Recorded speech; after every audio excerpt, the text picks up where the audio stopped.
আমি একটা কোনায় দাঁড়িয়ে দেখছিলাম দুটো ছেলে গেরুয়া বসন পরে মন্দিরের সিঁড়ি মুছছিল। এত মন দিয়ে আমি কাউকে সিঁড়ি মুছতে দেখিনি, এত ভালোবাসা দিয়ে আমি কাউকে ধুলো তুলতে দেখিনি। যেন সিঁড়ি নয়, জননীর ত্বক থেকে ধুলো তুলছিল। এভাবে কেউ সিঁড়ি থেকে ধুলো মুছতে পারে এ আমি কোথাও দেখিনি। স্মৃতিপ্রজ্ঞ মহারাজকে জিজ্ঞাসা করলাম, এ ছেলে দুটিকে?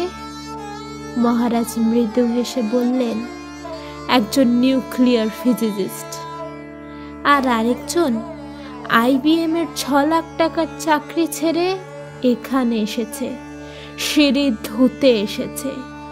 যে সিঁড়ি দিয়ে মানুষ ওপরে ওঠে তা যেন পরিষ্কার হয়।